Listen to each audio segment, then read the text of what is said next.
রাজধানীর গুলশানের এই বাড়ি এখন জাতিসংঘের আঞ্চলিক কার্যালয়। শনিবার সকালে ইউএন হাউসের উদ্বোধন করেন জাতিসংঘ মহাসচিব আন্তোনিও গুতেরেস। বাংলাদেশ সফরের তৃতীয় দিনে তিনি ঘুরে দেখেন জাতিসংঘের নতুন ভবন, আলোকচিত্র প্রদর্শনী। অনুষ্ঠানে বাংলাদেশ সরকার ও জনগণের প্রতি কৃতজ্ঞতা জানিয়ে বক্তব্য শুরু করেন গুতেরেস। তিনি বলেন, বাংলাদেশের কাছে জাতিসংঘ যে আতিথেয়তা পায় তা বিশ্বের অনেক জায়গায় পাওয়া যায় না। কক্সবাজারের রোহিঙ্গা শিবির পরিদর্শনের কথা উল্লেখ করে তিনি বলেন, 10 লাখের বেশি রোহিঙ্গাকে আশ্রয় দিয়ে বাংলাদেশ বড় উদারতার পরিচয় দিচ্ছে। জাতিসংঘ দলও এখানে এসে স্বাচ্ছন্দ্য বোধ করছে। এ সময় বিশ্ব সম্প্রদায়ের কাছে রোহিঙ্গাদের জন্য খাদ্য সহায়তা চান তিনি।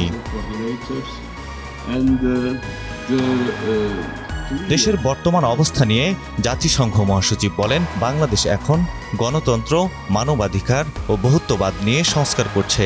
দেশটির যে কোনো বিপদে জাতিসংঘ পাশে থাকবে।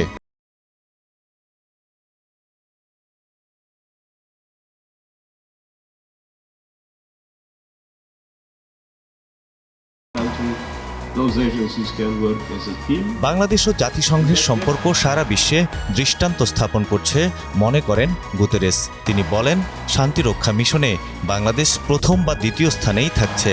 এছাড়া জলবায়ু পরিবর্তনের ঝুঁকি মোকাবিলাতেও খুব ভালো ভূমিকা রাখছে বাংলাদেশ।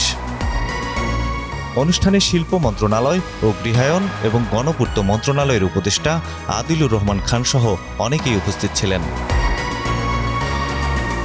জাতিসংঘের মানবাধিকার বিষয়ক হাই কমিশনের ওয়েবসাইটের তথ্য বলছে, সপ্তদশ দেশ হিসেবে ঢাকায় জাতিসংঘের মানবাধিকার পরিষদের এমন কার্যালয় হলো। বর্তমানে 16টি দেশে মানবাধিকার কমিশনের এ ধরনের কার্যালয় রয়েছে। দেশের মানবাধিকার পরিস্থিতি পর্যবেক্ষণে ঢাকায় একটি আঞ্চলিক কার্যালয় প্রতিষ্ঠার কথা আগেই জানিয়েছিল জাতিসংঘ। সৈয়দ মাহমুদ, কালের কণ্ঠ।